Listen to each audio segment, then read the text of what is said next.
अपने पेरेंट्स के गुजर जाने के बाद रूबी और उसका ब्रदर ये अपने नेबर के पास रहने के लिए चले जाते हैं, पर नेबर का इन बच्चों को लेकर कुछ अलग ही प्लान था। हेलो फ्रेंड्स, आज मैं आपको द ग्लास डोर एक हॉलीवुड मिस्ट्री मूवी एक्सप्लेन करने वाला हूँ।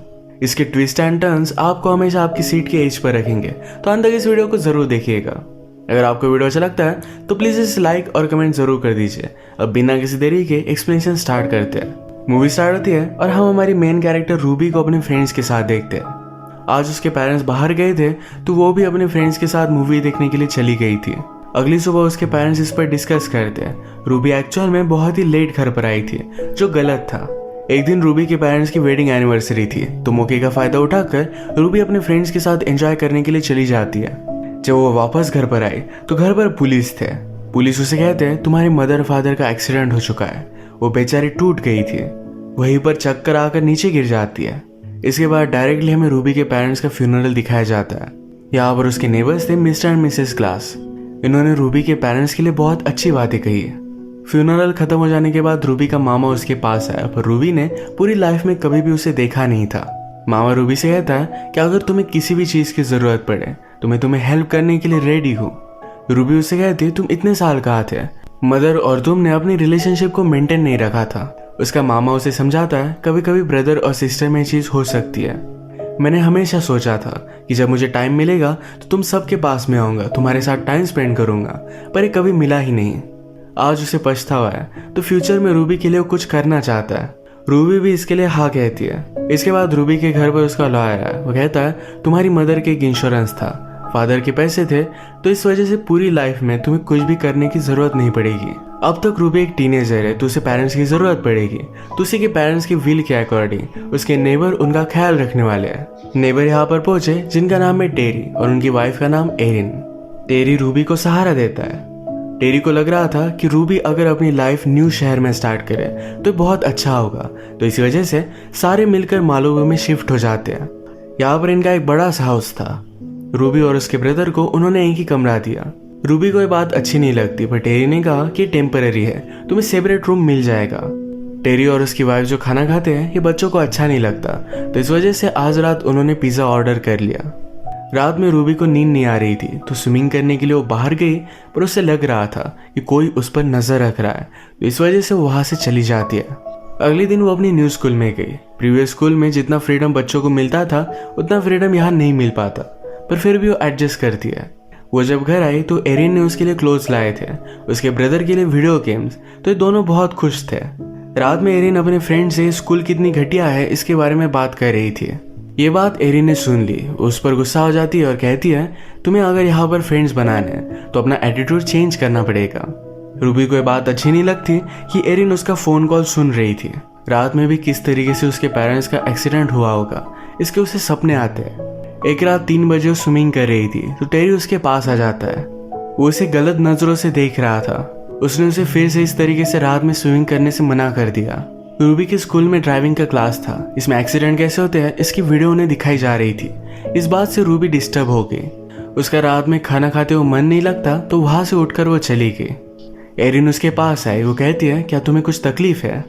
रूबी ने कहा कि मुझे जरा बीमार लग रहा है, तो एरिन अपने रूम में जाकर बहुत सारी दवाइयों में से एक मेडिसिन उसे दे देती है। रूबी वंडर करती है कि इतने सारे पिल्स क्या काम किया। आज रात रूबी को बेहोशी की तरह नींद आई। फिर से बीच रात में उठ गई थी, तो उसने नोटिस किया टेरी और उसकी वाइफ ये दोनों झगड़ रहे हैं। टेरी भी रूबी को नीचे देख लेता है। अगले दिन रूबी ने इस न्यू स्कूल में फ्रेंड्स बनाने की कोशिश की, पर उसके कोई भी फ्रेंड्स बन नहीं रहे। आज रात टेरी उसके पास आया और कहता है कि मेरी हॉलीवुड में एक पार्टी है, क्या तुम मेरे साथ चलोगी? रूबी उसे मना करने की कोशिश करती है, पर टेरी मानता नहीं। जब वे दोनों वहां पर जा रहे थे तो टेरी ने अपना माइंड चेंज कर लिया। रूबी को एक जगह पर डिनर करने के लिए लेकर आता है। उसने उसे समझाया कि कल रात तुमने जो भी देखा, ये हस्बैंड वाइफ में झगड़े तो चलते ही रहते हैं, कभी कभी एरिन के साथ रहना ये लोनली हो सकता है। फिर से घर वापस आते वक्त टेरी बहुत ही फास्ट गाड़ी चला रहा था। रूबी उसे स्लो करने के लिए कहती है तो रोक लेता है। वो उसके बहुत ही पास आ गया था। रूबी डर गई तो अपना माइंड चेंज कर सिर्फ उसका सीट बेल्ट वो लगा देता है। घर आने पर रूबी नोटिस करती है कि एरिन खुद को सिरिंज लगा रही थी। ये सब बातें रूबी को बहुत गलत लगी, तो डायरेक्टली अपनी सिटी में आकर लॉयर से वो बात करती है। लॉयर को लगता है कि शायद रूबी को कुछ मिसअंडरस्टैंडिंग हुई। उसने रूबी को समझाने की कोशिश की कि अगर टेरी के साथ तुम नहीं रह पाए तो तुम्हें गवर्नमेंट की अलग अलग फैमिलीज में जाना पड़ेगा, जो तुम्हारे लिए सही नहीं होगा। जो हेल्प रूबी को चाहिए थी ये नहीं मिल पाती, पर फिर भी लॉयर कुछ करने वाला था। रूबी के जाते ही लॉयर टेरी को कॉल कर सब कुछ बता देता है। घर आने पर टेरी और एरिन ने उससे बात करते हैं। एरिन ने कहा कि मुझे डायबिटीज की बीमारी है। कल जब मैं इंजेक्शन लगा रही थी तो डायबिटीज की मेडिसिन ले रही थी। रूबी को भी उन पर बिल्ली हो जाता है। नेक्स्ट सीन में रूबी अपने स्कूल में ड्राइविंग की क्लास ले रही थी। ये उसके लिए बहुत ही हार्ड था। एक दिन वो टेरी से मिलने के लिए उसके ऑफिस में जाती है। टेरी के साथ कुछ लोग थे जो उसे धमका रहे थे। उन्होंने उसे मारने की भी कोशिश की। रूबी ये देखकर डर गई और नीचे वर्कशॉप में आई। यहाँ पर उसने नोटिस किया कि उसकी पेरेंट्स की कार है। इन रियलिटी एक्सीडेंट में उसे बर्बाद हो जाना चाहिए था। घर जाते वक्त टेरी रूबी को समझाता है कि बिजनेस है, बिजनेस में कभी कभी इस तरीके की चीजें होती रहती है, इस बात से तुम डरना मत। रात में रूबी ने अपने पेरेंट्स की डेथ की न्यूज निकाली। उसे पता चलता है कि जब उनकी डेथ हुई थी वो BMW चला रहे थे, पर उसके पेरेंट्स के पास तो BMW थी ही नहीं। उसने लॉयर को कॉल किया और कहा कि मेरे पेरेंट्स किसकी कार चला रहे थे, इसके बारे में जरा इन्फॉर्मेशन निकालो। आज रात रूबी को एक ऐसे कंप्लीट करना था, पर वो वैसे ही सो के। टेरी ये चीज नोटिस करता है और रात में उसने पूरा ऐसे लिख डाला। सुबह जब रूबी ये नोटिस करती है तो उसे बहुत अच्छा लगता है। नेक्स्ट सीन में हम देखते हैं रूबी को उसके स्कूल में मिलने के लिए उसकी सोशल वर्कर आई हुई थी। रूबी के लॉयर ने उसे भेजा हुआ था। सोशल वर्कर को जब पता चला कि रूबी और उसका ब्रदर एक ही रूम में रहते हैं तो उसे गलत लगा। अब वो इंस्पेक्शन के लिए आने वाली थी। इवनिंग में इंस्पेक्शन के लिए जब वो उनके घर पर पहुंची तो टेरी ने ऑलरेडी इनके रूम अलग अलग कर दिए थे। रूबी का ब्रदर भी टेरी के बारे में बहुत अच्छी चीजें कहता है। सोशल वर्कर को छोड़ने के लिए सब लोग जब बाहर गए तो रूबी ने थ्रैश कैन में नोटिस किया कि उसके कॉलेज का लेटर था। टेरी ने रूबी के कॉलेज को कैंसिल कर दिया और उसके सारे पैसे फिर से वापस ले लिए थे। रूबी को उसके मामा का भी लेटर आया था, ये उन्होंने उसे दिखाया ही नहीं। ये सब बातें रूबी को बहुत ही सस्पिशियस लगी। रात में ईमेल से अपने लॉयर को कांटेक्ट करने की वो कोशिश करती है, पर टेरी ने उसका अकाउंट बंद करवा दिया था। रूबी नोटिस करती है कि टेरी जरा डिस्टर्ब है और फोन पर बात कर रहा है, तो वो नीचे आके उसकी सारी कन्वर्सेशन सुन रही थी। टेरी फोन पर बता रहा था कि मैं आपके सारे पैसे वापस कर दूंगा। एक्चुअल में मेरा एक बिजनेस पार्टनर था, उसने मुझे धोखा दिया, पर अब मेरे पास बहुत सारे पैसे हैं, मैं थोड़े थोड़े कर आपके सारे पैसे दे दूंगा। अभी मैं $30,000 भेज रहा हूँ। ये वही $30,000 थे जो रूबी के कॉलेज से वापस आए थे, यानी कि वो सारे पैसे उसी से लूट रहा है। अगले दिन रूबी को उसके लॉयर का स्कूल में कॉल आया। उसने कहा कि जो गाड़ी तुम्हारे पेरेंट्स चला रहे थे ये एक्चुअल में टेरी की थी। अब रूबी का सारा शक टेरी पर ही था। टेरी ने रूबी का जो ऐसे लिखा था ये भी कॉपी कर लिखा था। ये बात स्कूल में पकड़ी जाती है। इसके पीछे भी टेरी ही था। अब रूबी को पता था कि वो डेंजर में है, इस घर में वो नहीं रह सकती। बीच रात छुपके से जाकर टेरी की गाड़ी वो चोरी कर लेती है। अपने ब्रदर को उसने उठाया और गाड़ी में बैठ गई। उसे सही से चलानी आती नहीं थी, पर फिर भी वो वहां से निकल गई। नीचे गाड़ी का आवाज सुनकर टेरी भी जग जाता है।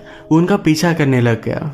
रूबी को एक चेक पोस्ट पर पुलिस ने रोक लिया। तभी वहां पर टेरी आ गया और इन दोनों को घर लेकर जाता है। रूबी टेरी से कहती है तुमने मेरे पेरेंट्स को मार दिया।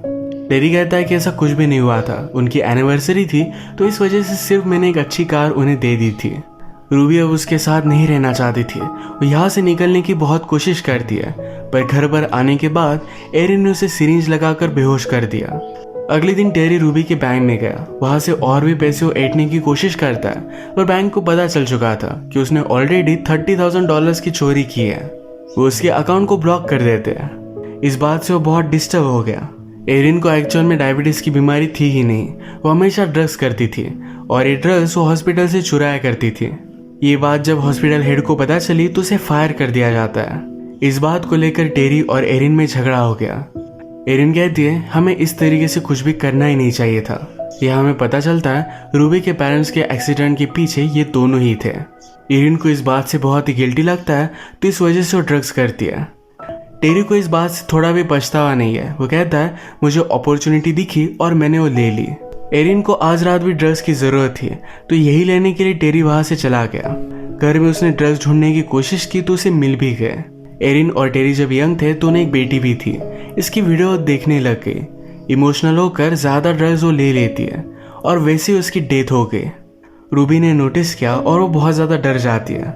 टेरी घर पर वापस आया तो उसे बहुत बुरा लगता है। रूबी नीचे जाकर फोन पर किसी से बात कर रही थी तो इस बात से वो गुस्सा हो गया। रूबी और उसका ब्रदर यहाँ से भागने की कोशिश करते हैं पर टेरी ने उसे पकड़कर बेसमेंट में डाल दिया। बेसमेंट से इन्होंने निकलने की कोशिश की। एक वेंट था जहाँ से निकल सकते थे। टेरी घर से बाहर जाने वाला था पर वो अपना माइंड चेंज कर लेता है और घर में आकर ड्रिंक कर सो जाता है। स्लोली ये दोनों घर से बाहर आ गए। टेरी की गाड़ी की चाबी लेकर वो भागने वाले थे तभी इनका लॉयर यहाँ पर आ गया। वो टेरी से कहता है कि तुमने सब कुछ बर्बाद कर दिया है, बैंक ने भी तुम्हें ब्लॉक कर दिया है। मुझे लगता है कि यहाँ पर कुछ ना कुछ तो गड़बड़ चल रही है। ये दोनों बात ही कर रहे थे तभी टेरी से पैसे वसूलने के लिए गैंगस्टर वहां पर पहुंच जाते हैं। एक्चुअली रूबी ने उन्हें कॉल कर दिया था, कहा था कि टेरी यहाँ से भागने वाला है, जल्दी से यहाँ पर पहुंच जाओ। वो अब टेरी को मारते हैं पर उसने कहा कि लॉयर मेरा बिजनेस पार्टनर है, इसी ने सारे पैसे चुराए हुए थे। लॉयर इस बात से डर जाता है, कहता है इस बात से मेरा कोई भी लेना देना नहीं। वो यहाँ से जाना चाहता था पर गैंगस्टर ने उसे मार डाला। अब ये गुंडे मिलकर टेरी को लेकर जा रहे थे। रूबी ने ऑलरेडी टेरी की गाड़ी के ब्रेक्स निकाल लिए थे। इनकी गाड़ी आउट ऑफ कंट्रोल हो गई और रोड पर इनका एक्सीडेंट हो गया। रूबी और टेरी रास्ते से जा रहे थे तो एक पुलिस उन्हें हेल्प करता है। आगे चलकर पुलिस ने देखा कि यहाँ पर एक्सीडेंट हुआ है। वो नीचे जाकर देखता है तो टेरी अब भी जिंदा था। उसने पुलिस को ही मार डाला। पुलिस की गन लेकर वो ऊपर आ गया।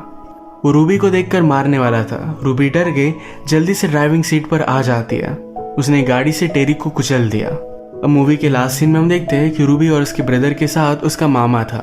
अब वही उनका ख्याल रखने वाला है। इसी के साथ ये मूवी एंड हो जाती है। अगर आपको वीडियो अच्छा लगा तो प्लीज इसे लाइक कर दीजिएगा। मैं बहुत सारी मूवीज